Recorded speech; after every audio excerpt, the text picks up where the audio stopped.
Ya. Saya kira sudah rata-rata di atas 3 tahun ya. Artinya memang sudah banyak memahami lah ya, sudah banyak memahami di dalam teknik produksi benih. Sebetulnya kalau produksi benih itu teknologinya itu tidak jauh beda dengan apa namanya melaksanakan produksi benih seperti untuk konsumsi. Hanya perlakuannya saja yang beda Pak. Kalau untuk benih konsumsi itu Bapak tidak perlu harus diseleksi, ya, tidak harus dibuang tanamannya atau ini. Tetapi di dalam produksi benih itu ada persyaratan tadi, isolasinya, ya, isolasi jaraknya antar varietas itu. Misalkan di sini varietas 32, kemudian di sini dia varietas 42. Itu berapa meter tuh harus ada jarak itu? Itu harus diperhatikan. Ini 10 hektar di sana. Tetapi di sana itu ada varietas lainnya di situ. Varietas lokal kah atau varietas yang bukan invalid 32? Itu harus ada kasih jarak, Pak. Kata aturan seperti itu. Berapa meter? Minimal itu 2 meter. Ya. Loh, Pak Ong, kalau kayak gitu saya rugi dong Pak katanya. Kalau ini saya punya varietas di sini, yang satu dikosongkan 2 meter ke sini kosong, nggak ditanami. Waduh, ini lahan yang 2 meter ini kalau ke sana panjangnya rugi saya nggak ditanamin itu. Kan gitu, nggak menghasilkan Pak ya. Nah, gimana caranya nih supaya bisa nih? Boleh Bapak tanami. Caranya gimana? Harus beda waktu tanam. Asal jangan lebih dari 5-10 hari. Boleh Bapak tanami di sini. Sehingga pada saat nanti fase pertumbuhan, baik vegetatif, baik berbunga, itu ada beda. Ya, boleh ditanam di situ. Ini yang sering jadi dikomplain orang, Pak, saya menjelaskan ini harus ada 2 meter, jangan ditanami, gitu ya. 2 meter harus dikosongkan, karena isolasinya seperti ini. Mending Pak ini, apa tuh namanya? Di padi hanya 2 meter. Kalau jagung itu 200 meter Pak isolasinya. Harus kosong itu 200 meter. Betul, kalau jagung itu. Jagung hibrida maupun jagung komposit itu harus 200 meter isolasinya. Makanya dulu waktu di lapangan itu sering berdebat Pak. Gimana itu Poong aturannya kok sampai dibuat isolasi kayak gitu itu. Memang tujuannya memang untuk kita menghindari terjadinya campuran varietas lain. Tetapi ada apa kebijakan apa teknik yang harus kita buat seperti itu. Boleh tidak apa namanya tidak harus seperti itu, boleh tanam di yang lain. Atau kalau saya Pak, kalau misalkan isolasi 2 meter dikosongkan, kemudian gimana kalau dengan jarak waktu tadi itu? Boleh, waktunya bedanya 21 hari, diisolasikan gitu ya. Jadi isolasi itu ada isolasi jarak dengan isolasi waktu Pak.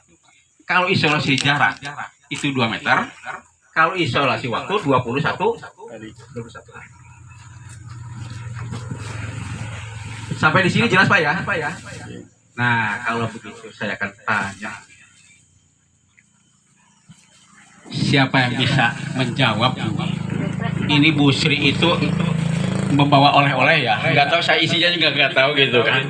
Tapi ini hanya sekedar untuk membangkitkan aja, mengingatkan gitu ya. Gairah saja, bukan untuk apa-apa. Saya ingin tanya kepada Bapak dan Ibu. Yang pertama, siapa nama kepala BPSP sekarang? Itu aja Pak. Ayo. Nama lengkap ya? Nama lengkapnya Pak? Ayo,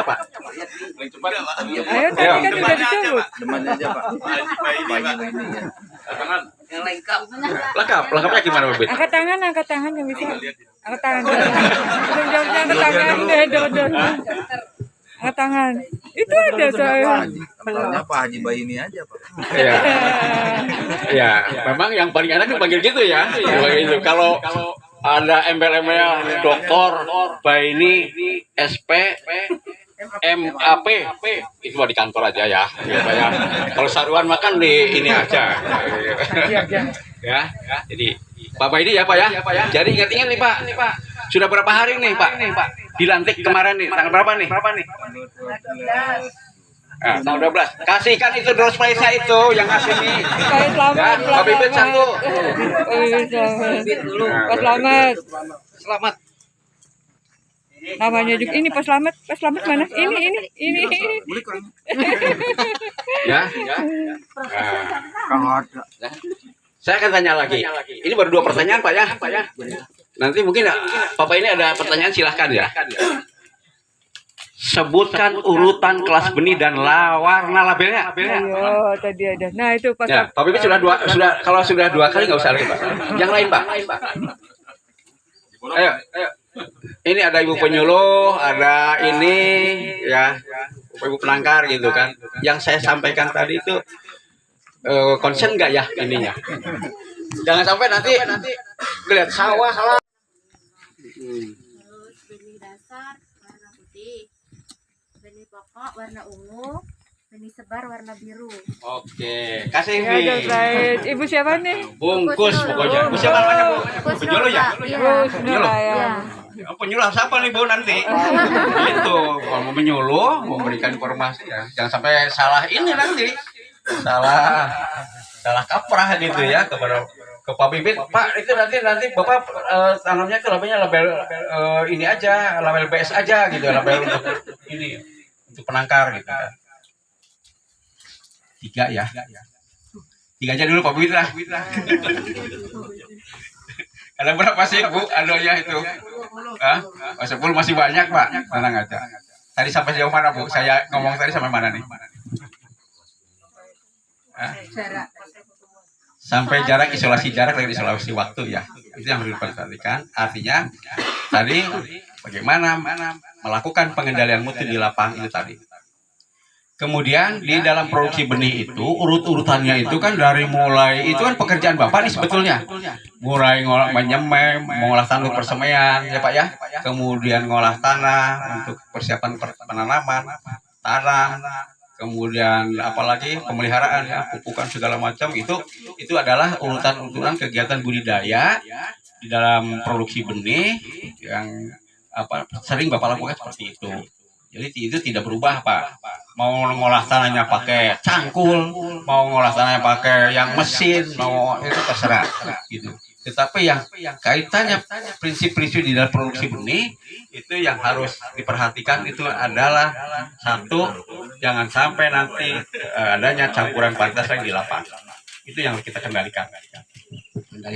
Pengendalian mutu di situ. Kemudian nanti di dalam hal yang penting lagi di dalam produksi benih itu setelah kita panen ya, itu panen itu juga harus direncanakan betul. Ya. Kapan saatnya panen itu? Yang tepat itu. Banyak teori atau banyak yang para ahli yang menyampaikan di dalam teknologi benih itu, kalau membaca teknologi benih. Saat panen yang tepat itu adalah pada saat masa fisiologis. Artinya, kalau dihitung persentase itu sekitar 85% itu taman sudah menguning. Jangan sampai kuning beneran Pak, masak beneran gitu. Sampai ada yang jatuh. Karena apa? Pada saat masa fisiologis itu, ya, itu vigor itu lagi tinggi-tingginya Pak. Vigor itu artinya apa? Itu dalam benih itu sebetulnya vigor itu adalah kemampuan untuk dia tumbuh normal ya, dalam keadaan sosial yang kurang menguntungkan itu Pak. Itu vigor benih. Jadi kita bakal dalam kondisi yang tidak stabil itu kalau kita badannya kuat Pak, itu akan memberikan ketahanan tubuh kita kuat. Itu sama dengan benih juga seperti itu. Nah, pada saat masa fisiologis itulah yang seharusnya kita dipanen. Panen yang terlalu cepat juga tidak baik karena masih banyak yang butir hijau yang tertinggal. Kemudian panen yang terlalu lambat akan merusak pada saat dia memproses benih gitu. Banyak yang jatuh di dalam tanah gitu kan. Nah itu jadi yang tepat itu pada saat itu 85% sudah menguning. Nah, kita ini kebanyakan di lahan-lahan kita di sini yang saya pernah datangin di tempat-tempat saya ya di Jawa Barat gitu. Itu memang hampir semuanya Pak yang namanya pertanaman itu pada saat masak itu 80% betul-betul tidak ada yang tertinggal yang warna hijau. Kalau di sini banyak yang putih hijau yang masih tertinggal di Malai. Tidak sama ininya itu. Masaknya itu. Jadi kesusahan bagi penangkar benih itu memilih untuk mengambil. Ada dalam satu malai ada yang masih hijau, tertinggal gitu kan. Kenapa? Nah, karena kalau iklim juga itu berpengaruh ya di dalam proses pertumbuhan tanaman padi ini. Kalau di Jawa itu musim bisa diatur karena airnya irigasi gitu. Jadi pada saat dikeringkan, padahal kalau sudah menguning itu jangan jangan direndam gitu. Kalau di sana kan harus dikeringkan. Sudah menguning gitu. Kan di sini mah enggak, di tempat Pak Selamat aja kemarin Pak, kalau nggak direndam terus sawahnya gitu, digenangi terus, yang muncul apa? Kalau airnya dikurangi karena dikeringkan itu kan, muncul itu tikus. Ini yang repot Pak Selamat ya. Saya juga kebingungan, Pak Selamat ini kenapa nggak dibuang nih? Waktu saya mau praktek lapang itu Pak Bay ini, sudah lahannya luas kayak gini tuh. Keringkan Pak, saya udah pagi-pagi bongkar Pak, ini harus keluarkan dulu. Biar tikusnya nanti malamnya datang nggak apa-apa, ini sudah masuk lagi. Saya bilang. Paling 2 jam aja saya bilang gitu kan. Ini keringkan dulu. Waktu itu. Nah, ini yang kendala kita di lahan pasang surut harus seperti ini. Ya seperti di lahan-lahan irigasi yang mudah diatur tata airnya. Nah, itu. Nah, kemudian di dalam panen, ya, kemudian penanganan pasca panen, apa langkah selanjutnya setelah dipanen? Kan Bapak dibersihkan tuh Pak, digumba ya, gumbaan, kemudian dikeringkan kan? Dikeringkan dulu apa digumba dulu Pak? Dikeringkan dulu, keringkan dulu. Nah, mengeringkan benih ya, padi untuk benih ini, itu sebenarnya bisa dengan menggunakan ya, yang sekarang ini mungkin yang dialami oleh para penangkar kita, itu menggunakan sinar matahari, ya kan Pak? Menggunakan matahari. Belum ada yang menggunakan combine, ya, dryer ya, alat pengeringnya. Nah, di Kapuas itu ada gudang besar, dryernya besar, tapi tidak mampu untuk memprosesnya. Karena apalagi sekarang solarnya naik, gitu ya, tidak bisa. Itu kapasitasnya lumayan itu, hampir lebih dari 5 ton lebih. Di dryer di sana itu. Nah, penangkar kita ini masih yang proses penjemurannya menggunakan pengeringannya ya terpal. Hah? Sudah Pak, sudah pakai itu. Wah baguslah. Nah. Sudah bisa ini ya ngatur anunya ya. Kalau UV itu alam itu Pak. Iya. Ultraviolet sinar penyinaran tapi nanti ya itu tadi ketergantungan juga itu Pak, sinar juga. Jadi Bapak harus memproses pengeringan itu sampai untuk jadi benih, itu kadar airnya nanti harus yang diukur ya, itu sampai dengan 11% Bapak. Alat punya nggak alat kadar airnya itu? P3BT punya ya Pak Selamat? Apa Iseki? Kita pakai yang Nggak ya Iseki itu, yang ditusuk itu diputar? enggak, yang dia ada angkanya. Oh langsung gitu. Nanti dia keluar angkanya berapa persen. Nah itu bagus itu Pak. Itu untuk mengetahui kadar air awal. Jangan sampai nanti Bapak keringkan, kadar airnya kadang tidak cek dengan alat, kadar airnya 15%, ditelepon pengawas benih, Pak sampel benih sudah siap diambil. Sampel lah pengawas benih ngambil sampel, diuji di laboratorium, Bumi menguji kadar air 15%. Oh Pak Wang ini 15% Pak, ini oh itu suruh dikeringkan lagi aja, dibalikin lagi aja. Jadi syaratnya untuk lulus sebagai benih, kadar airnya harus 13%. Jadi Bapak jangan sampai 3% di sini di lapangan. Dibuatnya itu adalah 11% atau 12%. Ya Pak ya. Nanti kalau sudah diambil sampel kan ini benih ini bisa berasosiasi dengan udara luar. Gitu loh. Kena embun, kena cuaca yang kurang bagus gitu kan. Akhirnya dia bisa menyerap. Benih kering itu bisa menyerap udara dari luar Pak. Kadar air itu. Jadi untuk mengeringkan kadar air itu 11% lah. Saya selalu menyarankan kepada para penangkar di Bartim di mana itu kan, jangan sampai nanti pada saat diuji di lab sana itu kadar air itu dari 11% paling naik jadi 12% atau 12,5%. Ini rata-rata ya, hampir semuanya itu di kadar air itu di dalam kadar air pas-pasan. Pas-pasan 13%. Paling diketahui saya itu, karena saya waktu masih aktif itu ya, saya sering membuat data itu Pak. Kadar air yang 13% tuh di penangkar mana ada semua gitu kan. Gak ada tuh yang 11% itu yang ini. Begitu juga daya berkecambah, Pak. Daya berkecambah itu kan minimalnya harus 80% untuk kelulusan itu. Rata-rata 80 aja, Pak. Gak ada yang naik 85, 9 itu jarang, Pak. Jadi yang apa namanya di dalam produksi benih itu satu kuncinya itu Pak Heri tadi yang saya sampaikan. Satu regulnya, kemudian yang kedua adalah budidayanya, yang ketiga di dalam pangan pasca panen ada pengeringan. Ya, karena ini akan terikut ya. Proses ini akan ikut terus.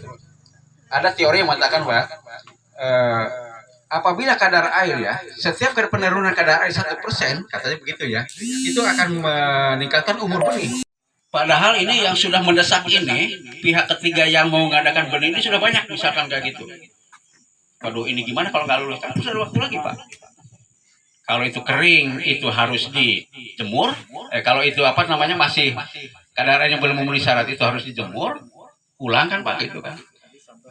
Komponen yang lain apa? Daya berkecambahnya itu masih 75%. Kan nggak lulus juga, Pak. Standarnya dalam tumbuh itu harus minimal 80%. Nah kalau nggak lulus, itu kan harus diuji ulang lagi, Pak.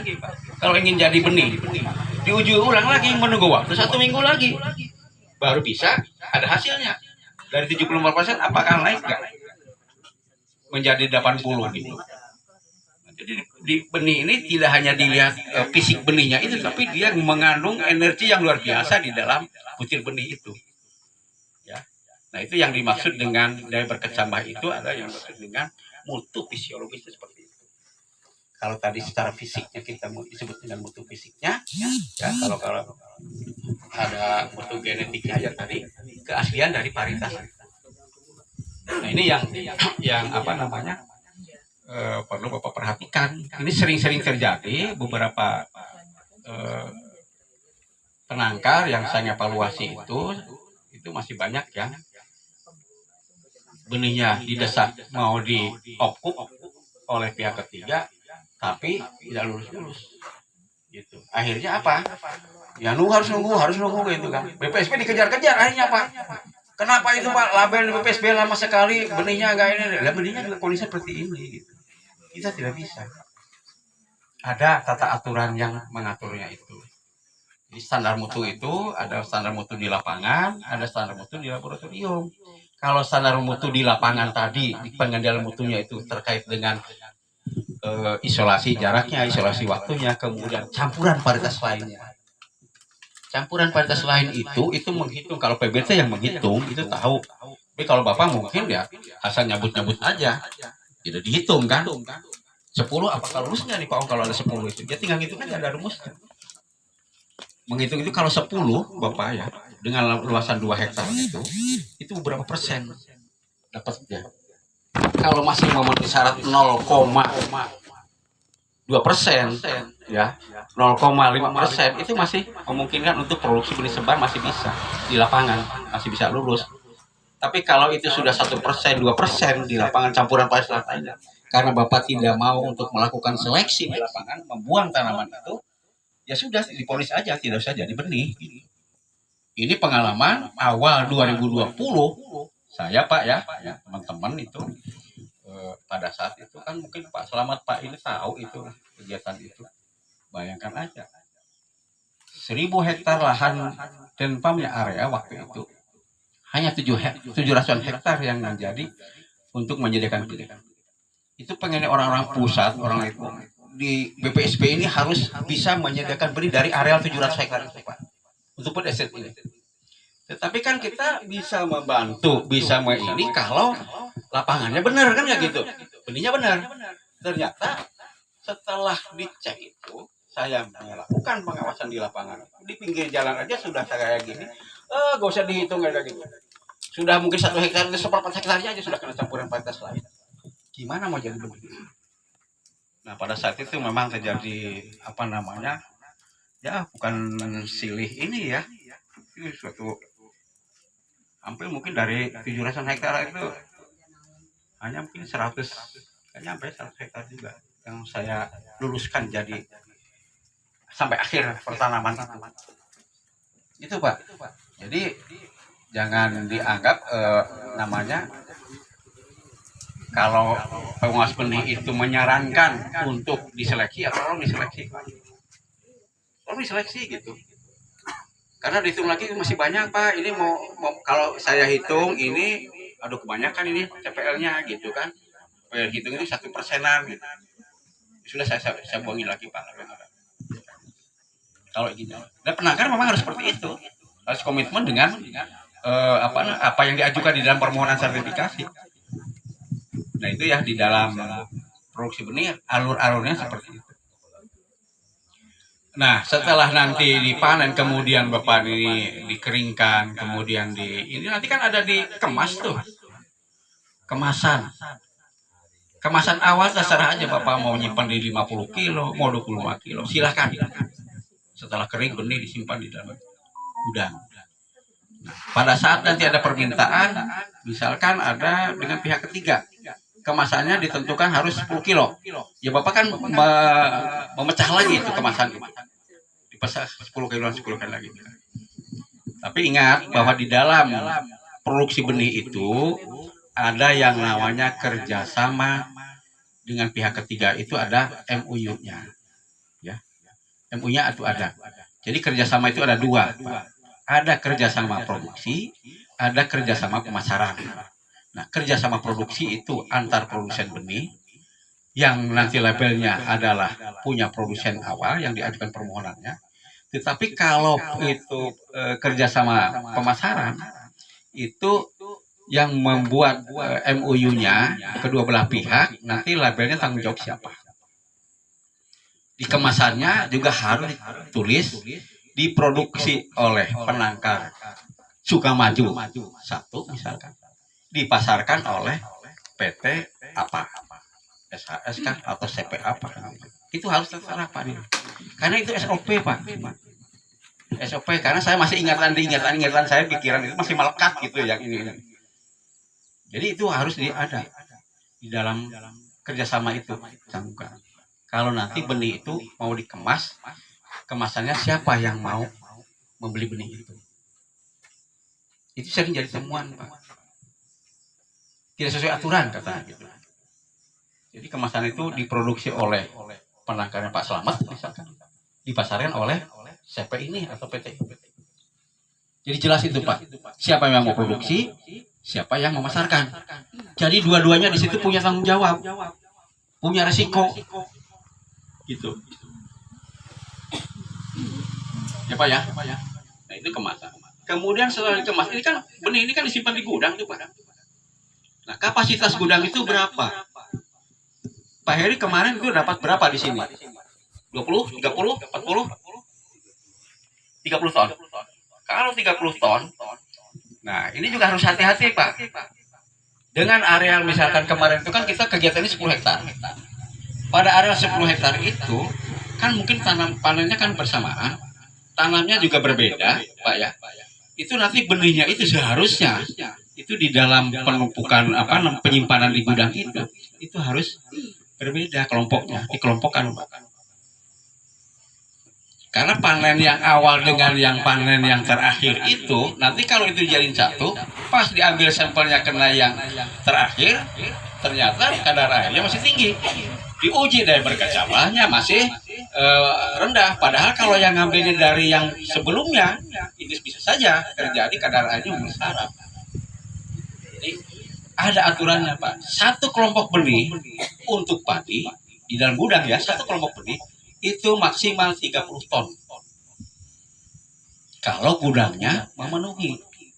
Tapi kalau nggak memenuhi gimana itu? 30 ton itu ya dipecah di tempat apa gitu, tempat penyimpanan. Sekarang punya Pak Slamet ya, kemarin dapat kegiatan pemberdayaan yang tahun ini Pak ya, pemberdayaan penangkar benih Pak Duit. Gudangnya sudah jadi, lantai jemur sudah jadi, benihnya sudah dipanen. Belum, hari ini rencana. Oh hari ini panen, besok ya. Nah, udah panen. Nanti Pak, gudang yang sudah difasilitasi oleh pemerintah itu, gudang dan lantai jemur itu dimanfaatkan betul di dalam kegiatan penangkaran benih yang 10 hektar. Ya Pak. Jangan sampai nanti gudangnya ada, lantai jemurnya ada, tetapi benih disimpan di masing-masing, di tempatnya si bapak ini, bapak ini, jadi gudang kosong terus, gitu. Dikira benihnya laku, padahal benihnya itu masih ada di tempat bapak-bapak yang punya anggota itu. Jadi harus masuk ke situ semua Pak, harus masuk semua. Jadi kelompok ini membawahi beberapa anggota, jangan sampai nanti benih masih terpecah-pecah. Ada yang 500 kilo di sini satu sampel, ada yang 1 ton di sini satu sampel. Karena merasa oh ini punya si bapak ini. Karena kalau sudah jadi satu kelompok harusnya jadi satu sudah, benih itu jadi satu gitu. Hanya maksimumnya itu tadi harus 30 ton. Ini kan sekarang yang karena tidak punya gudang, hanya si benih ini simpan di masing-masing Pak. Bapak punya anggota 10 di tempat si A lipahnya berapa 1 ton, 2 ton, 3 ton. Jadi PBT itu muter ngambil sampelnya Pak. Salah ke sana kemari gitu kan. Belum lagi ngatur ininya kapan panennya berbeda-beda kan. Nah, kalau sudah ada fasilitasi gudang penyimpanan dengan lantai jemur, mudah-mudahan itu nanti kelompok benihnya itu harus jadi satu di situ Pak. Nah, satu hal lagi di dalam nanti penyimpanan itu, pada saat benih itu sudah dikemas dan disimpan di gudang, itu harus ada keterangan di dalam benih itu. Ya Pak. Sementara ini kan benih dalam karung udah letakkan gitu aja. Sapu udah aja itu pokoknya itu. PBT datang mengambil sampel yang mana terserah aja. Makanya saya ditanya, Pak ini tanggal panennya kapan? Berapa ini yang ini produksinya? Kan kayak gitu. Untuk supaya si pengawas benih itu tidak terlalu banyak menanya, Pak, cukup dilihatin aja di itu kertas tuh. Panen tanggal ini, paritas inpari 32. Di dalam kertas di sini Pak, dicatat ini. Tanggal panen, paritas, kelas benih, gitu kan. Tonase atau volume benih sekian ton. Kelompok, nomor kelompok, garis miring siapa? Pak Bibit, garis miring ini selesai. PBT tinggal baca ini aja. Volumenya sekian ton. Udah. PBT ngambil sampel. Masukin kaki. Pakai trayar kan. Selesai. Ambil. Masukin ke tempatnya, ke kemasannya untuk sampel benih. Diikuti dengan keterangannya. Selesai Pak di situ. Jadi tidak lagi kalau Pak Selamat nggak ada PBT yang datang, ada ibunya aja. Nanya sama ibunya, mana Bu? Di tanah Bu, di gudang aja gitu kan. Mana bapaknya? Nggak ada nih. Ibu ini kita tahu ada paritasnya itu. Nah nggak tahu saya Pak, katanya gitu. Berapa boleh jumlahnya Bu? Nggak tahu juga itu kemarin bapaknya nggak ada bilang. Nah ini kan repot Pak. Tapi kalau sudah ditandain dia di situ, di dalam keterangan di dalam situ kelompok-kelompok benihnya, di sini 5 ton, di sini ada 3 ton, ada 2 ton. Kasih aja terus. Nah itu yang penting Pak di dalam produksi benih itu sampai situ aja sebetulnya. Intinya yang saya sampaikan itu. Saya tidak harus bagaimana menjemur, tidak harus bagaimana mengarungi segala macam, itu sudah pekerjaan Bapak. Tapi prinsip dasar di dalam produksi benih seperti itu. Nah ini yang maksud daripada saya memantapkan produksi ini, baiknya itu memang mengikuti aturan yang sebenarnya Pak Heri kan gitu ya. Karena juga pemantapan loh. Tadinya gambar harus jadi mantap kan kayak gitu kan. Saya itu pikiran saya menuangkan suatu kegiatan ini bagaimana memantapkan produksi benih ini. Tata acaranya, tata aturannya segala macam kan kayak gitu Pak. Tapi setelah ini jadi pengalaman gitu Pak Heri, suatu saat mungkin nanti ada lagi kegiatan, entah gimana nanti ininya, tapi harus lebih baik dari yang ada sekarang, lebih ini lagi gitu. Selain di lapangannya harus lebih bagus lagi. Nah itu produksi. Tadi kan ada, saya itu kan kasih masker itu kan diborong semua ini Pak. Ya, diborong semua. Capek juga nih saya berdiri kan gitu. Surprise lagi kata Bapak ini ya. Bapak ini silakan nih kalau mau kasih pertanyaan Pak. Saya kasih Bapak ini dulu. Ya, sambil break ya kita ya. Sebenarnya saya tidak pertanyaan ya, tapi mudah-mudahan nanti ini bisa masukkan untuk kita sambil santai, nikmati, disuruh wanita lepas maskernya. Berarti kurang ganteng ya Pak Heri ya.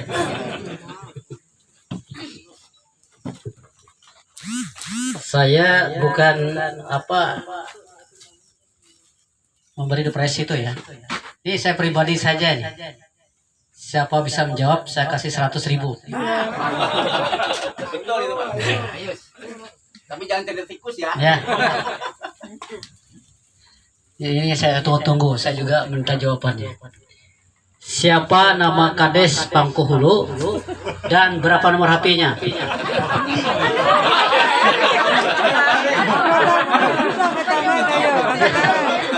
Ayo. Ya. Ayo. Pak, kalau nomor HP-nya nggak tahu.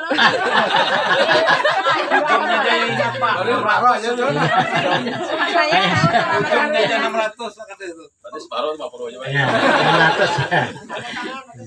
Ada yang tahu lagi yang lengkap?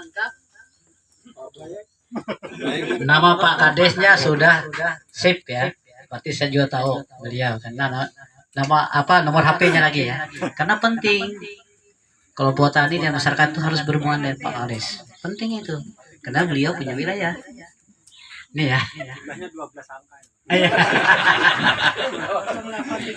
Ini simpati ya. Iya. Ayo buka HP. Ya, buka HP. Kan gak ada larangan ngertek. Gak ada larangan. 100.000. Ayo, ya. Ayo, siapa? Ayo cepet-cepet angkat tangan. Angkat tangan. Nah, kalau ndak yang hafal saya kasih Pak Kades sendiri yang jawab kan. Itu jeruk makan jeruk. Ya. Tahu Pak, berarti kita tahu nomor HP beliau. Dicatat semua itu. Ada yang hafal nomor HP beliau? Sudah ada. Ada ketemu. Ada nomor cuman nggak hafal, Pak. Ayo dibacakan, ayo baca. Enggak hafalan kok, Pak? Nama lengkap. Jangan-jangan Pak Kades Pangkuhulu. Mohon izin ya Pak Kades, nanti Pak sampean yang menyampaikan dan kami akan mencatat nomor HP sampean Pak.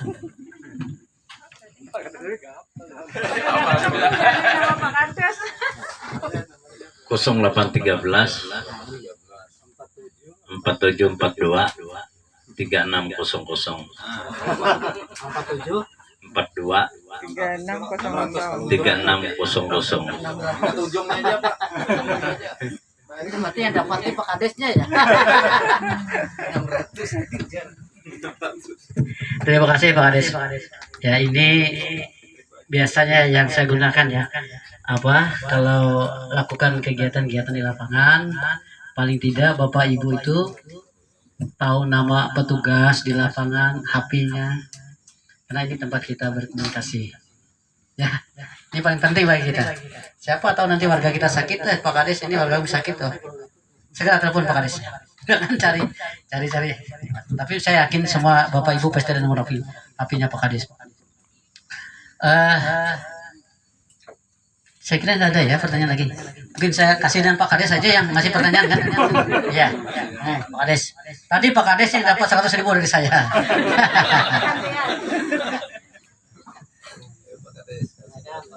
Ada price siapkan.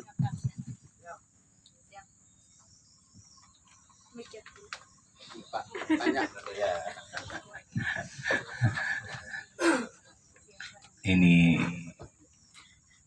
terima kasih Pak atas kesempatannya. Saya kasih pertanyaan. Jadi dari Pak ini tadi saya mendapatkan 100.000. Ini saya kasih pertanyaan.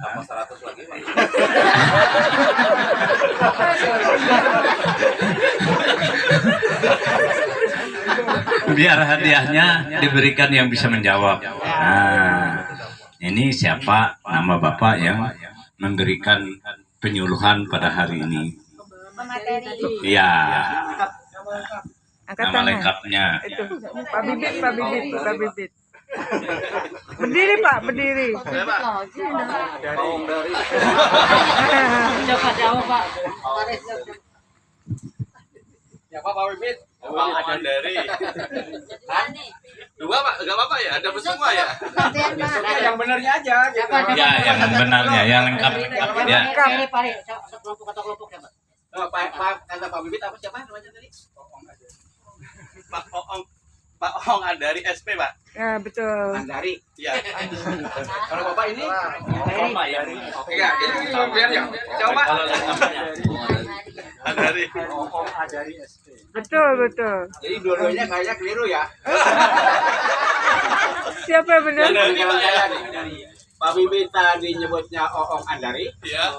Yang Bapak Karsono. Pak Karsono nyebutnya Oong Andari. Oong Andari. Ya. Jadi harus selamatan lagi kalau itu Pak. Ayo, angkat tangan siapa yang betul? Benernya itu pakai H Pak ya. Andari. Oong, jebol O ya. Ad, hari. Adha, Idul Adha ingat aja tuh. Hari Minggu, Pak. Itu yang benarnya Pak. Berarti ulang pertanyaannya ulang lagi ya. Ya belum dapat Pak. Belum dapat nih. Tadi kan ya. Buat pertanyaan lagi. Sampai dapat nih Pak Ernest. Iya, sampai dapat. Ibu PBB. Kepala BPP. Ya. Jadi dihadiahkan lagi ya Pak Aris? Iya. Dihadirkan tadi yang 100 tadi? Iya. Ya, ini yang mudah aja saya yang harus dipahami Bapak. Karena ini sangat krusial dalam perbenihan. Berapa kadar air yang harus disiapkan atau benih itu kadar airnya berapa? 11% Bu. 11%. Ya. Terus satu lagi ya. Angkat tangan aja dulu baru menjawab. Saat panen untuk produksi benih itu apa? Satu aja. 85% Bu. Apanya? Untuk siap Apanya? dipanen. Apanya? Untuk siap dipanen. Ya. Apanya? Terima kasih itu Pak Bibit betul. Jadi 80 sampai 85% itu untuk fisiknya ya. Ya Pak Bibit yang dapat. Terima kasih Pak. Jangan protes ya. 100 ribunya berarti untuk Dari Pak Pak Bibit ya. Bibit ya Pak. Pak Bibit nanti ambil uangnya dari Ibu penyuluh ya. Saya titip dan beliau. Diambil. Ya mungkin ada lagi pertanyaan silakan. S1 saya ada bertanya masih ya? Ada ya? Masih banyak Pak Ada ya? 7. Silakan angkat ya. Angkat tangan baru ngomong. Ya. Jangan ngomong Ya. dulu kalau belum ditunjuk orangnya. Ini desa Pangkuhulu ya. Saya tanya ada berapa kelompok tani di sini? Angkat tangan. Ya Pak Heri. 5 kelompok. Bisa disebut Pak? Pertama kelompok tani Sukamaju, Pak. Sukamaju 1. Terus Sukamaju 1, juang bersama, maju bersama, sumber rezeki, Pak. ya, betul. Kasih door prize. Silakan. Terima kasih ya. Ini salah satu karena saya juga nggak tahu nama kelompoknya, jadi saya juga tahu. Mudah-mudahan nih yang kita bina nanti Pak Kadis. Ya, silakan. Berarti kapok tanya hafal anak buahnya. Mungkin ada pertanyaan dari Pak Jasa. Baik Pak ya, ini masih ada ya? Sudah pasti masih. Tenang aja terakhir dari Pak Jasa. Jadi ini kan sudah jam 11. Saya minta waktu setengah jam lagi Pak ya. Karena nanti setengah 12 kita break gitu ya, isoma ya. Baru nanti setelah itu menuju acara penutupan Pak ya. Gitu ya Pak Beni ya? Ya. Oh gitu. Ya, baik. Nah, ini ada satu materi lagi Pak. Ya, dari saya. Iya, masih. Apa Pak? Lanjut. Materi apa nih Pak? Materi yang saya sampaikan terakhir ini adalah mengenai sertifikasi benihnya. Ya. Sertifikasi benih. Tadi kan pengendalian mutu di lapang ya sudah dilakukan, diseleksi di ini. Kemudian di dalam produksi benih itu tata cara produksi benih dari mulai persemaian sampai dengan proses panen pasca panen gitu ya, sampai penyimpanan benih sampai dengan kesiapan benih untuk siap salur itu sudah saya jelaskan sepintas ini kan untuk memberikan gambaran kepada Bapak. Sekarang bagaimana sertifikasinya? Karena kalau sudah diproduksi, kalau tidak bisa disertifikasi untuk apa? Bapak sebagai produsen benih. Nah, sertifikasi itu sekarang sudah ada sampai komoditas porang, Pak ya.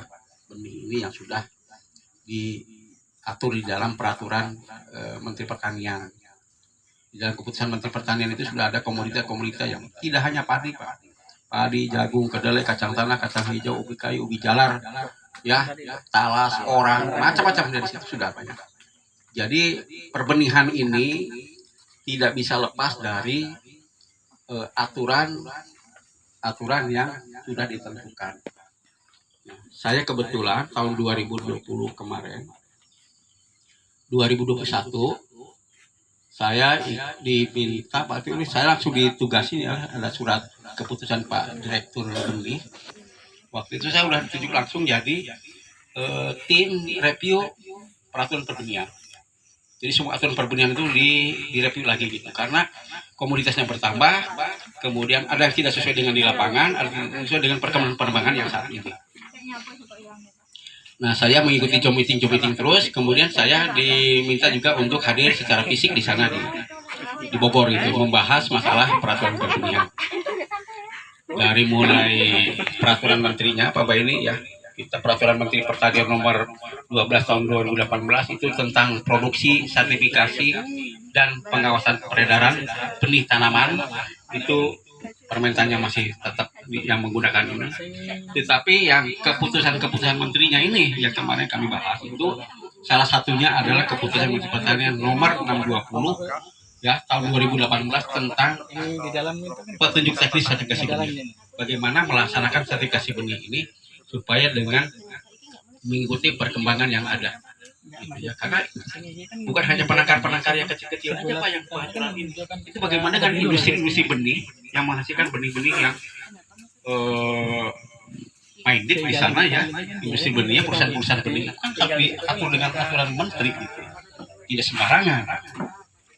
Nah, perubahannya itu di dalam Kementan yang 620 menjadi yang sekarang tahun 2012 keluar ya, itu Kementan yang menjadi Kementan nomor 966 tahun 2022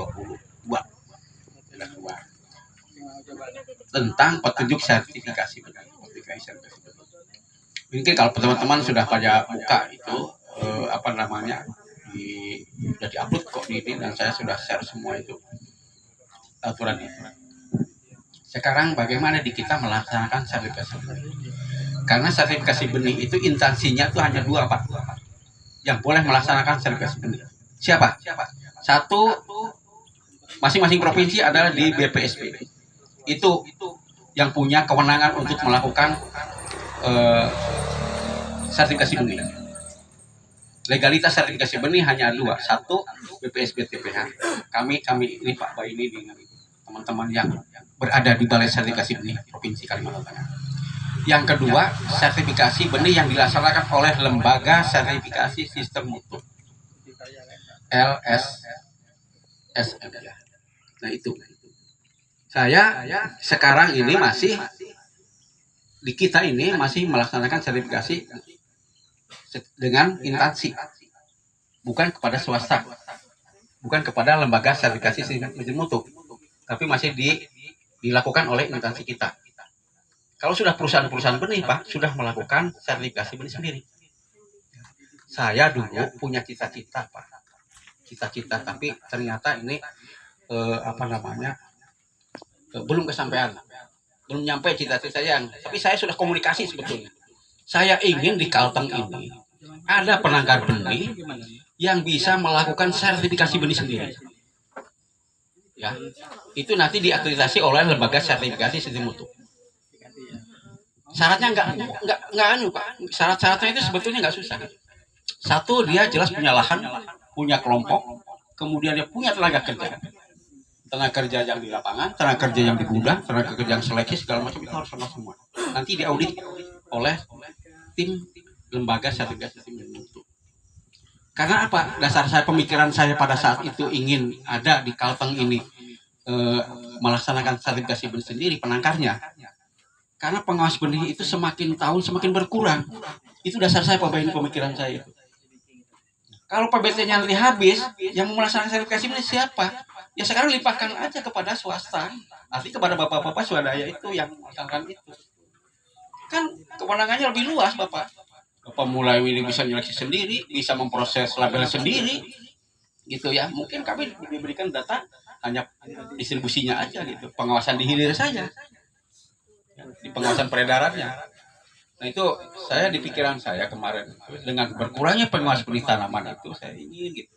Kenapa provinsi lain di Sulawesi, di Jawa Tengah, Jawa Barat itu sudah melaksanakan, ada beberapa penangkar benih yang bisa melaksanakan sertifikasi sendiri.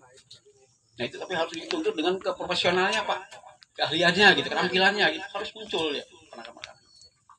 Saya dulu angan-angan seperti itu, Pak. 3 tahun yang lalu saya berpikir sudah begitu. Saya sudah pernah berdiskusi dengan teman di Jakarta gitu kan. Pak, ini aja syarat-syaratnya ini, Pak, harusnya ini. Gitu kan. Nanti kan dilihat, dicek, dinilai segala macam. Tapi itu komitmennya harus kalau ada orang yang mau audit dari Jakarta ke sini sesuai enggak dengan tata aturan yang diberikan oleh lembaga sertifikasi itu, masih bisa berlanjut. Tapi kalau enggak nanti harus ada perbaikan-perbaikan. Itu keinginan pada saat pikiran saya masih ada di BPSB saat itu. Tapi mudah-mudahan nanti ya berharap sih pengawas benihnya bertambah gitu ya di lapangannya, kemudian di ininya. Karena tanpa pengawalan pengawas benih, saya yakin nanti benih itu tidak akan mencapai sesuatu yang akan standar mutu yang diharapkan. Oke, Pak ya, ini proses sertifikasi dimulai dari mana? Awalnya dimulai harus dari mana nih proses sertifikasi? Bapak kalau menjadi penangkar benih harus dari mana dulu nih? Apa ujung-ujung saya datang ke situ ke BPSB, Pak saya mau jadi penangkar benih ini. Jadi awal yang pertama Bapak ingin menjadi penangkar benih, satu harus ada dulu, Bapak harus mengajukan dulu untuk mendapatkan rekomendasi dari BPSB. Artinya rekomendasi Bapak sebagai layak atau tidak dinilai oleh BPSB menjadi penangkar benih. Aturan seperti itu, Pak. Di dalam Kementannya 990/2018 itu bunyi seperti itu. Jadi seorang penangkar benih, produsen benih, itu apakah CP, PT, perorangan, badan hukum, itu kalau mau menjadi produsen benih itu harus mendapatkan izin. Yang mendapatkan izin itu siapa? Mengeluarkan izin.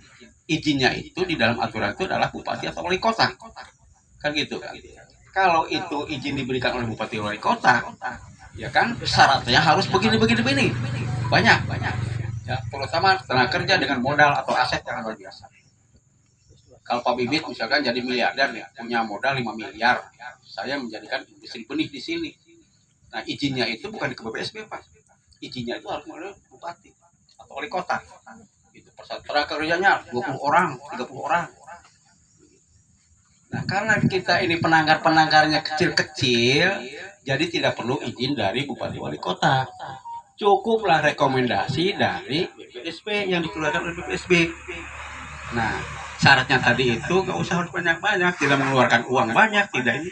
Hanya cukup fotokopi KTP. Kan banyak bisa gitu ya, Pak Bibit ya. Fotokopi KTP, fotokopi akte kalau ada usaha ya, akte perusahaan, kalau ada usahanya apa gitu ya, PWP, ya kayak gitu-gitu aja. Gitu kan. Bayarnya juga nggak mahal. Gitu.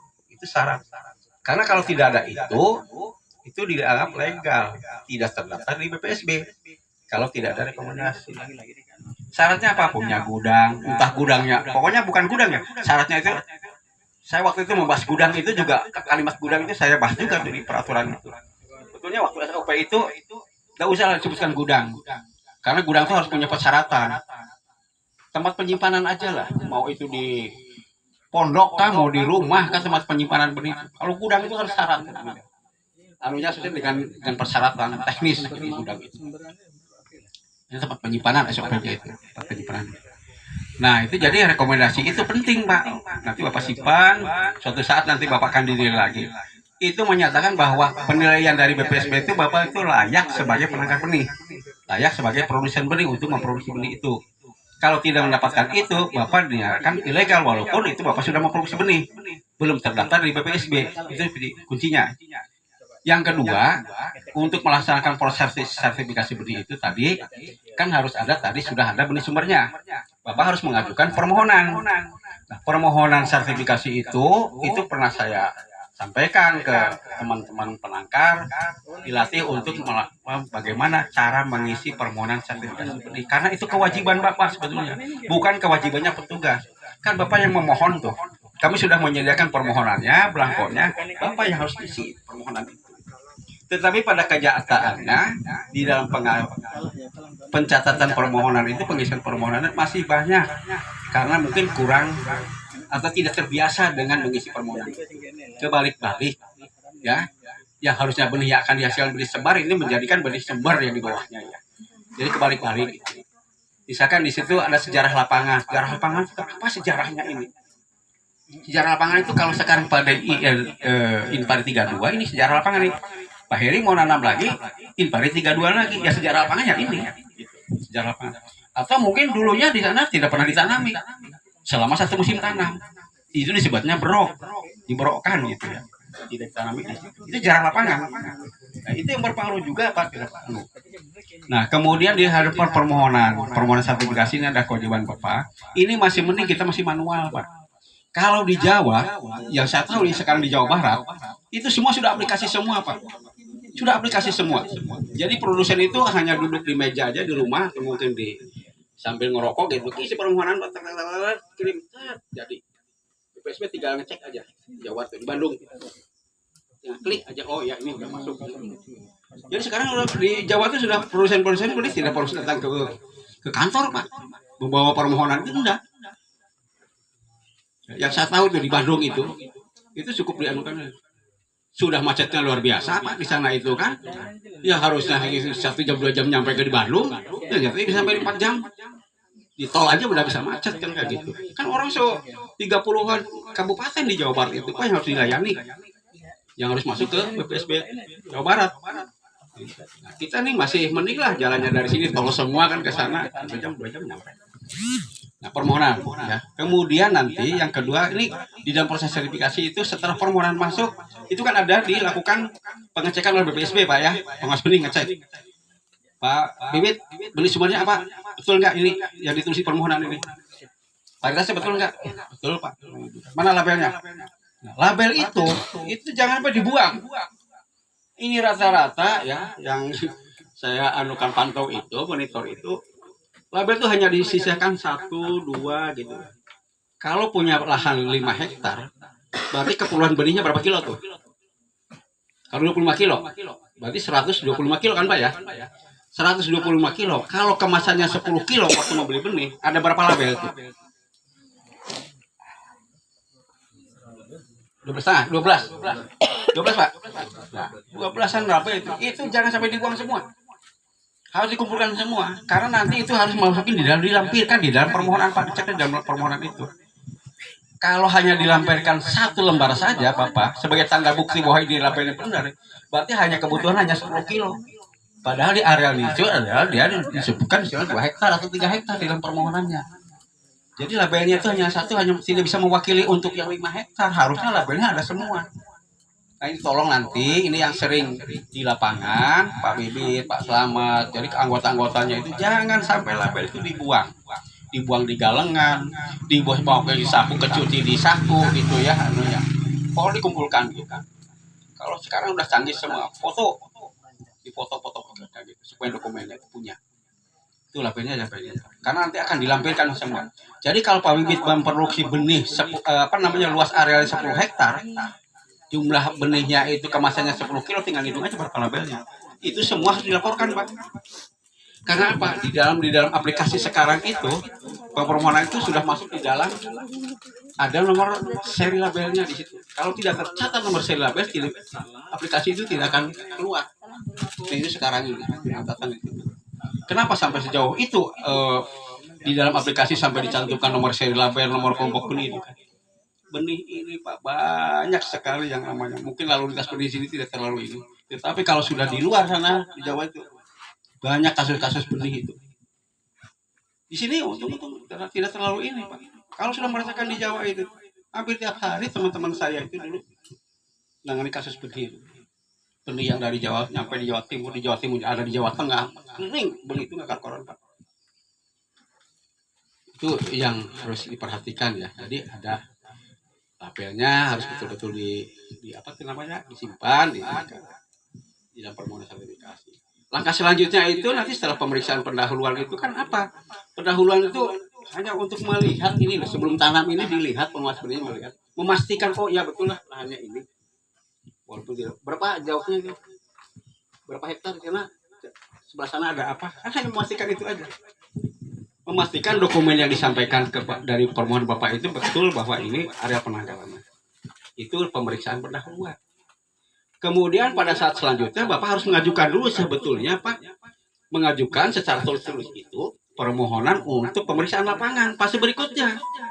Nah ini yang belum Pak Aras ya, mungkin nanti harus dibuat lagi nanti itu bentuk-bentuk permohonan yang akan disampaikan oleh penangkap kepada BPSB. Jadi setiap fase pemeriksaan itu harus dibuat permohonannya Pak. Artinya tadi permohonan sertifikasi sudah diajukan. Nah dari BPSB itu membuat lagi permohonan gitu kan sehubungan dengan pertanaman kami siap diperiksa bla bla bla bla gitu ya. Kami mohon menugaskan pengawas kondisi tanaman untuk melakukan pemeriksaan lapangan fase vegetatif. Nanti PBT-nya itu datang gitu loh dengan dasar itu. Tuh harusnya kan gitu. Begitu juga yang berbunga. Kemudian sampai dengan masak ataupun panen. Pemeriksaan alat panen juga demikian gitu kan. Nah itu harus nanti kita benahi administrasi itu Pak supaya jangan sampai sekarang ini kan main WA, WA, Pak Bibit, nugaskan Pak Nyoman, Pak Nyoman, datang nih Pak ini tanaman saya sudah siap diambil contohnya gitu. Dasarnya hanya komunikasi, tolong Pak Nyoman ke lokasi lah ini gudang saya sudah siap, ini benih saya sudah di gudang siap diambil sampelnya. Nanti ada Pak secara hitam putihnya tuh harus tulis. Ini nanti harus ada itu Pak. Dokumen-dokumen ini jadi teratur nanti. Nah, nanti apakah teknis seperti apa nanti Pak Anas nanti yang untuk ini sekalian saya sosialisasi juga nih untuk meningkatkan pelayanan kita di BPSB. Nah itu proses sertifikasi itu dari mulai pemeriksaan vegetatifnya, kalau lulus itu ya berlanjut. Tapi kalau nggak lulus Bapak harus mengulang. Apa yang disampaikan oleh PBT pada saat vegetatif itu ternyata banyak campuran varietas lainnya sehingga harus diseleksi lagi. Tapi Bapak misalkan menolak, ya sudah berarti tidak jadikan untuk benih. Tapi kalau misalkan Bapak melakukan seleksi lagi sampai akhirnya PPWT sampai melihat lagi itu sudah memenuhi syarat, berarti lanjut untuk ke fase berikutnya di fase berbunga. Nah, fase berbunga diperiksa lagi, ternyata standar mutunya masih sesuai dengan standar yang ada gitu ya. Misalkan campuran varietas lainnya itu 0,0%, berarti bersih tanaman itu. Sampai lanjut kepada fase masak gitu. Terus saja sampai proses pasca panennya, kemudian pada tangan panennya sampai dengan pengambilan sampel benih di gudang. Harus diingat juga Bapak, nanti pada saat benih setelah dipanen itu tanggal panen itu harus betul-betul dicatat betul. Karena ini akan berpengaruh terhadap nanti pada saat pengambilan sampel benih, contoh benih Pak ya. Jadi tanggal panen misalkan tanggal 1 Agustus itu Bapak jangan atau tanggal panen itu Bapak dikira-kira gitu. Lu kemarin tanggal berapa nggak kecatat gitu. Tapi kira-kira bulan Agustus. Itu tanggal panen itu juga menentukan umur tanaman Pak. 130 berapa hari Pak Heri? 115 hari, 114 hari, 42. 112 hari. Ini tanam sistem ini kan tanam pindah ini, tapin kan. Tetapi kalau yang tanam tebar langsung itu umurnya bisa kurang dari 112 hari, 102 hari. Karena apa? Kalau disebar itu prosesnya lebih cepat dibandingkan dengan yang tanam pindah. Saya mau membaca itu kenapa? Jadi kalau proses disebar langsung itu tidak benih itu tidak mengalami proses stagnasi, Pak. Stres. Nah, itulah stres. 15 hari di persemaian, dicabut, dipindahkan ke pertanaman, dia kan harus disesuaikan lagi, Pak. Akarnya segala macam itu memiliki stres dia di situ. Nah, sehingga beda dengan yang ditabur langsung. Kalau ditabur langsung itu dia langsung berkecambah Pak. Kecambah terus aja dia pertunasan, dia tunas kecambah itu kan sampai dengan fase-fase yang lainnya. Nah itu jadi tanggal panen itu akan menentukan sekali nanti diinformasikan kepada penguas benih. Makanya saya di gudang itu tadi kenapa harus dicantumkan tanggal panen di dalam keterangan benih di gudang itu harus salah satu itu. Karena apa Pak? Yang saya bilang tadi, kalau diambil sampelnya panennya harusnya tanggal 1, ternyata Bapak nyebutnya tanggal 10. Ya karena yang terakhir dicatatnya itu 10 hari setelah panen itu baru tanggal panen 10, padahal itu yang sudah yang lalu ada tuh. Makanya yang tanggal yang berbeda, tanggal panen yang berbeda itu kelompoknya harus berbeda juga. Jangan jadi satu kelompok benih. Itu pernah berkali-kali Pak, saya dari tumbuh itu sampai nggak naik-naik itu Pak, gara-gara saya meneliti kayak gitu. Oh ya ini tanya di penanganan itu kajiannya bukan di sini Pak, daerah lain ya, di kabupaten lain di sini gitu. Setelah saya analisa kayak gitu tuh, oh ini berarti tanggal panennya itu disamakan. Pada saat diambil sampel itu ternyata yang ini tumbuh, yang ini nggak mau naik-naik dan berkecambahnya. Ada apa? Masa benih dorman itu sudah sampai 1 bulan dorman terus gitu. Dorman itu masa istirahat benih tuh Pak. Jadi ada waktu nanti pada saat setelah panen itu 2 minggu, minimal itu 2 minggu atau 3 minggu baru diambil sampelnya. Karena di sertifikasi itu tidak bisa diburu-buru. Hari ini panen kemudian kering kemudian diambil sampel, nggak bisa seperti itu. Benih ini kan mulai istirahat juga dia, ya. Setelah dipanen itu dia kan mengeluarkan energi banyak dia istirahat.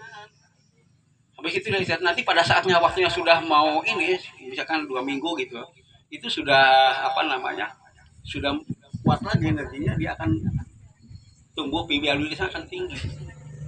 Nah itu yang dipastikan di dalam proses sertifikasi.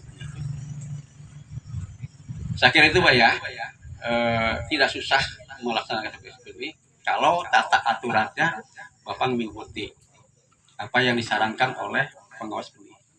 Ya, karena kewenangannya itu yaitu pengawas benih itu punya kewenangan yang sangat luas. Dia bisa menyetop kalau tidak sesuai, dia bisa meneruskan. Bisa juga dia bisa menyelesaikan kasus-kasus yang ada. Jadi kewenangannya di situ. Dan kewenangan ini bukan diatur oleh Bapak ini sebagai kepala balai, bukan diatur oleh Pak Dirjen atau oleh siapa, tapi diatur di dalam peraturan pemerintah. Ada itu. Ada kewenangannya. Di PP 44 tahun 95 tentang kewenangan pengawas benih tanaman. Ya, saya kira itu Pak ya. Nanti kita mungkin 10 menit, 15 menit diskusi kalau ada yang perlu disampaikan. Saya kira demikian Pak.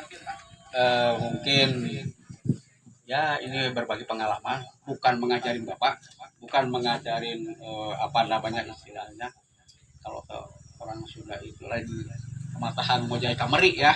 Tapi kalau Bapak sudah lain lah, udah pada ini. Ini hanya sebagai sharing pengalaman saja. Saya juga sudah purna tugas sebetulnya gitu kan, tapi saya mau keluar dari grup di pusat itu ada yang menyarankan Pak Ong jangan dulu lah katanya, jangan keluar dari grup itu katanya gitu kan, karena masih benih ini masih. Bahkan saya membuat inisiatif Pak waktu itu, saya membuat grup yang namanya Insan Insan Perbenihan ya, pengawas benih tanaman. Jadi saya grup khusus yang sudah purna tugas itu saya berkomunikasi dari sini. Saya ada grup itu, saya membuat sendiri. Jadi saya orang-orang pensiun saya cari nomor-nomornya, saya masukin di sini. Pensiun Indonesia. Saya kira itu Pak. Terima kasih. Wassalamualaikum warahmatullahi wabarakatuh.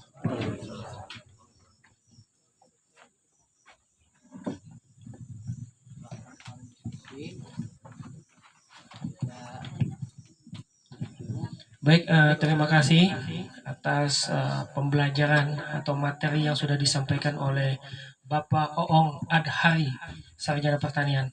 Dari 2 materi tadi yang sudah disampaikan, karena memang kita masih ada waktu sekitar kurang lebih 15 menit lah. Mungkin ada pertanyaan terkait 2 materi tadi, ataupun mungkin permasalahan lain lah yang bisa disampaikan, mumpung di sini ada Bapak Kepala Balai, BPSB, TPH, ada Ibu juga dari BPP, juga ada Pak Kades, juga ada Pak Oong. Mungkin ada yang bisa disampaikan, kami persilahkan. Silakan Bapak Ibu kalau ada ditanyakan. Atau mungkin diskusi, atau mungkin arahan lah, atau mungkin masukan yang bisa dimintai masukan mumpung ada narasumber di sini. Silakan Bapak Ibu, mungkin langsung dari Bapak Hari dulu Pak. Apa aja Pak Hari? Silakan.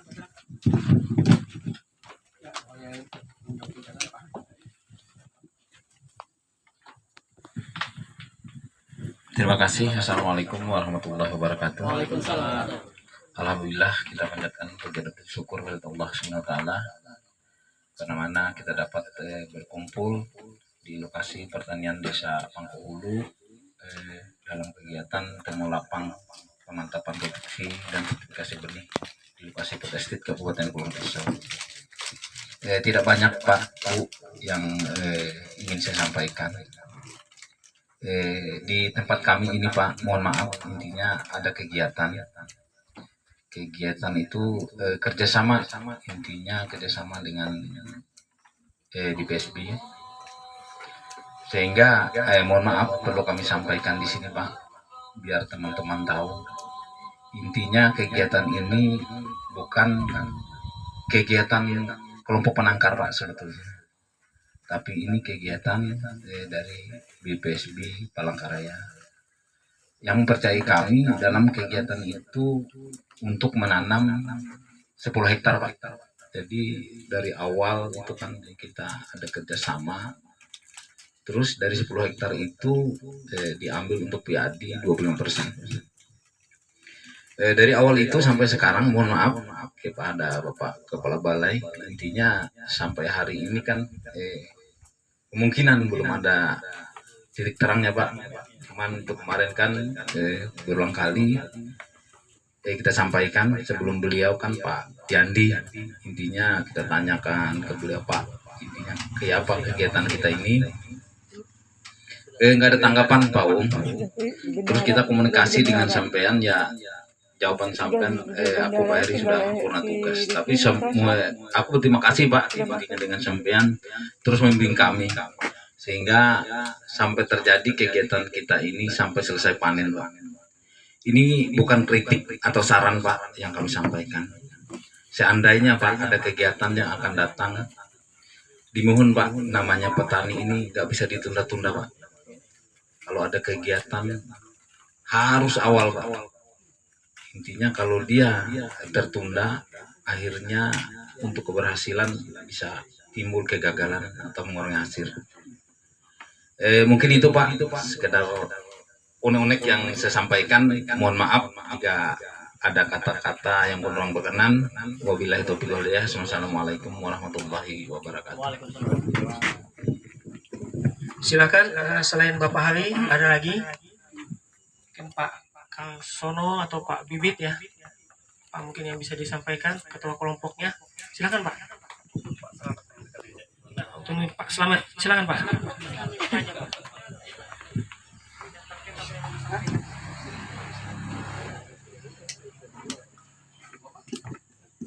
Terima kasih atas waktunya. Ya, saya mewakili teman-teman. Mewakili. Mungkin ada sedikit unek-unek atau impian dari kami, apa ya, bibit-bibit penangkar ya Pak. Kami terus terang kami masih baru belajar di penangkaran ini. Cuman kami mempelajari di situ memang benih tadi kan utama Pak ya. Jadi hidup kita memang dari benih itu baru kita ke jenjang yang lebih lanjut lagi itu. Nah, untuk menjaga mutu dan kualitas itu Pak, itu yang sangat kami ini kan Pak, sangat kami harapkan ya. Kami belum bisa mandiri, otomatis kami tetap berharap dengan bersinergi dengan pemerintah, baik itu pemerintah kabupaten maupun provinsi, untuk kedepannya bisa memfasilitasi kami Pak, yaitu untuk alat-alat produksi yang lebih sempurna lagi untuk meningkatkan mutu supaya kita di Kalimantan Tengah juga tidak ketergantungan dengan benih dari luar pulau Pak. Mungkin itu untuk jenis alatnya, mungkin nanti bisa kita pelajari atau bisa kita sampaikan di kemudian hari Pak? Itu apakah kita melalui BPSP atau Dinas Pertanian Provinsi atau Kabupaten? Ya, mohon bimbingannya Pak. Terima kasih.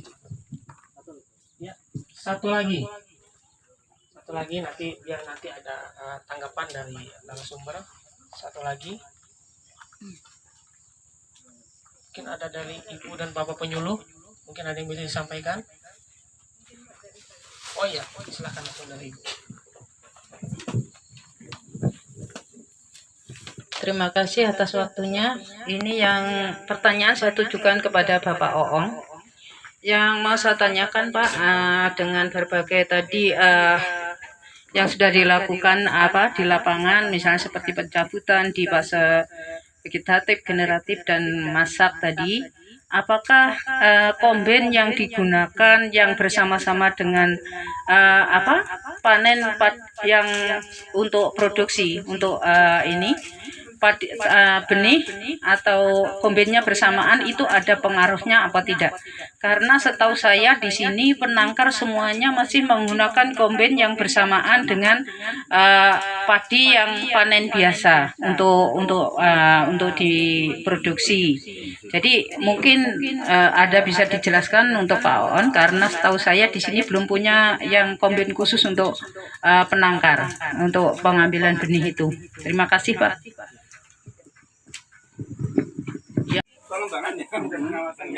Silakan yang pas, silakan angkat tangan. Pengembangan produsen pengawasan pengembangan produsen P3 benih tanaman pangan. Ya betul. Yang lebih tepat. Silakan.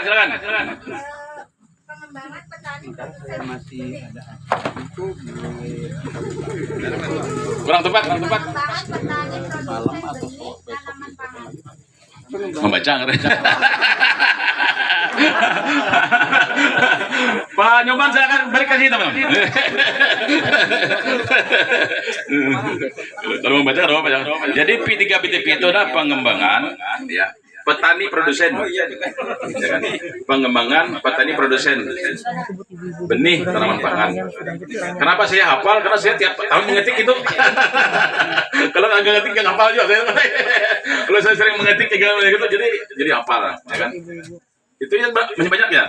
Karena mungkin bisa buat ibu-ibu juga. Nah, nanti satu lagi. Ini supaya kita tahu informasi. Tolong sebutkan ya. Tolong sebutkan varietas apa saja yang beredar di Kabupaten Pulau Pisau. Yang paling banyak, silakan Pak Heri. Impari 32, Ya. Impari 42, Nutrijing, Ya. Impari 30, Pak. Baru 4. 4 yang tahu, Pak. Ya, 4. Siapa yang menambahkan? Siapa yang lebih banyak? Ya. Impari 42, Impari 32, Ya. Impara 3, Ya. Nutrijing, 4. Impari 48. Ya. Itu aja yang saya tahu. Kurang lebih. 6 ya. Kurang lebih aja. Masih banyak ya, ada lagi. Siapa yang Balik yang kedua itu balik penting. Jangan habis. Pak Heri 1, Pak Karsono 1. Terima kasih. Itu yang maksud saya kalau sebagai informasi bahwa itu varietas yang ada di tempat kita. Ya, ada 6 varietas yang disebutkan tadi, Pak. Kemudian ada 47 ada, ya kan? Di tempat Pak Bibit itu ada 47. Jika Pak Bibit yang angkat tadi mungkin lebih banyak, Pak. Ya kan? Jadi itu yang beredar, termasuk Ciherang kemarin ada. Ciherang juga ada sebelum itu. Ber 30. Saya kira itu dari saya, Pak. Silakan Pak yang lain, Pak. Terima kasih. Wassalamualaikum warahmatullahi wabarakatuh. Memperingat saya satu ya. Itu masih ada ya? Banyak ya? Wah, masih banyak kalau gitu. Saya nanti satu aja, mungkin nanti ada Pak Magino nih dari teman dari Kapuas ya. Biar di sini nanti Pak Magino. Ini kawan kita juga. Apa yang membedakan rasa nasi itu pulen dan perak? Apa? Pernah mendengar? Kok ini rasanya pulen, ini kok rasanya perah. Apa yang membedakan ini?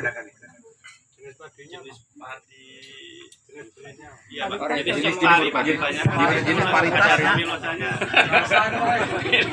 Varietas sama umur padi itu, Pak. Ini kan kita tahunya hanya rasanya pulen, nyaman benar nih. Kalau apa sih ada apa sih di Inpara pasti perah. Kalau Inpara pasti perah. Kalau Inpari Itu kan paritasnya. Iya. Sekarang yang membedakannya itu apa? Ada kandungan apa di dalam? Kadar amilosanya, Pak. Ya? Kadar amilosa. Ya, ya. Ya, 100 untuk Pak Bibit. wah, Pak Bibit mantap. Wah. Yang lain, Jadi yang lain, kalau boleh kadar dapat. amilosanya itu di bawah 22% ke bawah, itu pulang. Tapi kalau itu kadar amilosanya 22% ke atas, itu perah. Contohnya pada Inpara. Semua jenis Inpara hampir rata-rata adalah perah. Tapi kalau Inpari rata-rata berasa nasinya pulen. Itu aja saya kira mungkin. Nih, silakan Pak Magino nih, silakan Pak. Ibu-ibu sama ibu-ibu dari apa? Magino sini.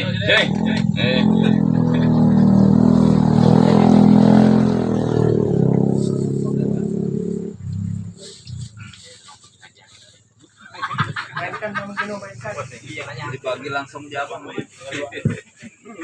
Terima kasih kesempatannya Pak Om. Mungkin perkenalan dulu, nama saya Magino, jadi petugas BPSP yang di Kabupaten Kapuas. Sebenarnya sudah beberapa kali ke Beranti dan ke tempat Pak Heri juga sudah dua kali. Untuk selanjutnya saya akan tanyakan siapa PBT di Pulang Pisau dan nomor HP-nya. Silakan. Ayo. Yang lain yang belum dapat door prize. Ayo, yang lain. Yang lain, ayo supaya bagi. Karena penangkal kan harus Iya, tahu iya. supaya komunikasi. Pak Bibit lagi. Silakan kan sudah. Pak Nyoman Setiawan, Pak. Nomor HP-nya ada di HP tapi Pak. Masih belum tepat.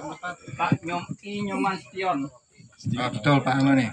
Pak Selamat. Pak Selamat lagi, aduh. Yang lain mana? Ayo. 3502 5286. Sisa satu yang lain ya. Ya satu yang lain. Ya spes. Jadi mohon diperhatikan untuk yang bapak penangkal ini harus tahu siapa beliaunya, nomor HP-nya berapa, jadi komunikasinya bisa cepat nyambung gitu ya. Penguncinya dari Iya. Pak Nyoman sendiri lagi bertanya. Nomor Pak Ada apa itu Pak? Ini yang paling cantik lagi ya. Kelupaan. Siapa nama penyuluh yang tercantik di sini yang menangani kelompok tani ini? Siapa nama penyuluhnya? Ya, siapa? Kalau boleh masalahnya. Silakan. Yang lain yang belum dapat door prize. Yang belum siapa? Yang lain yang belum dapat door prize. Kata itu Bapak sana. Silakan Pak. Pak ujung. Ya, Petani aja. ya. Oh, petani aja, ayo itu penyuluh iya. Ini Pak, iya. Bapak. Nama lengkap Pak. Yang belum siapa yang belum dapat? Nah, ini aja bapaknya. Betul ya. Ibu Hajah. Amin Bu. Ibu Siti Husnul Hatimah SP ya. Ya, dapat itu. Silakan. Jangan PBT saja lah. Penyuluhnya juga ya. Makanya tadi kebersamaan di sana hadirnya penyuluhnya, PBT-nya, PUPT-nya. Ya mudah-mudahan nanti ke depan kalau pertemuan begini Pak, kita akan undang juga PUPT kita Pak. Nanti kita akan action di lapangan biar sama-sama lah. Jadi adanya teamwork kita. Makasih Pak. Sekalian Pak, mungkin ada yang terakhir mau disampaikan.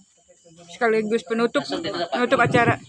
Ibu Bapak yang kami hormati, kita sejak dari pagi ya, jam 9 kurang 10 menit kalau tidak salah tadi. Kita sampai sekarang sudah 12 persis jam 12 ya. Biasanya Kampung Tengah nih nggak bisa ditahan-tahan lagi. Ini jam-jam paling kritis ini. Ya, kita sudah banyak berdiskusi, baik dari kami, dari Pak Kades, lebih-lebih dari Bapak sebagai narasumber kita. Nah, ini mudah-mudahan nanti Ibu Bapak balik dari sini ke tempat, kembali ke tempat tugasnya ya, di lahan. Nanti bisa sambil mengingat-ingat, mencamkan apa sih yang disampaikan tadi, dan itu bisa dilakukan actionnya di lapangan ya. Nah kemudian harapan kami bagi Bapak Ibu yang bertugas di lapangan, khususnya ujung tombak kami adalah penyuluh, PBT, dan bersama dengan petani kita, yuk mari kita bersama bergandeng tangan dalam rangka meningkatkan produksi dan kualitas kita, Pak ya. Lebih-lebih sekarang kita kelihatannya gaungnya itu kita food estate ya, tetapi jujur saja kita mungkin di mata luar sana food estate ini awang-awangnya itu gagal. Tidak seperti apa yang disampaikan di media kemarin, dan baik media Kompas itu ya Pak Nas ya. Nah itu tidak. Kalau orang lihat ke lapangan berhasil luar biasa. Nah mudah-mudahan kedepannya kita bagaimana meningkatkan produktivitas kita per hektar. Yang sekarang kita 5 dan 6 gimana bisa sampai 7 8. Ini berapa Pak jasa, berapa produktivitas kita Pak? Rata-rata. Per hektarnya berapa? Berapa ton lebih, Pak? Ya, per hektarnya itu berapa?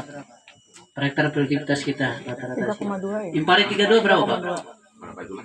3,2 kemarin. 3,5 masih seperti dulu ya. Nah, jadi mudah-mudahan nanti kita bisa meningkat. Gitu. Nah, kemudian juga harapan kami kepada Bapak Ibu penangkar dan petani khususnya ya, jangan bosan-bosannya melakukan komunikasi koordinasi, karena sekarang kita canggih Pak ya. Ada HP macam tadi saya tanyakan, nomor HP juga. Kalau ada permasalahan, bagaimana cara pengolahan tanah, budidaya dan sebagainya, nanti bisa konsultasikan penyuluh kita. Bagaimana cara mengendalikan hama, ada PPT kita. Bagaimana untuk menyiasati benih yang bagus, seperti sampaikan beliau tadi, contohnya bagus itu, dan kemurniannya bisa dijamin, ada PPT kita. Yuk mari kita sama-sama ya. Tidak bisa kita bekerja sendiri-sendiri. Saya yakin, kalau dengan bekerja sama kita, apa yang kita cita-citakan terlalu pemerintah daerah kita di sini, paling tidak Bapak Ibu membantu kepala desa kita. Itu bisa menyumbang luar biasa untuk meningkatkan kesejahteraan petani kita di sini. Mungkin beberapa hal tadi disampaikan sejak pagi sampai siang ini, ada tutur kata kami yang tidak sopan atau tidak berkenan di hati Bapak.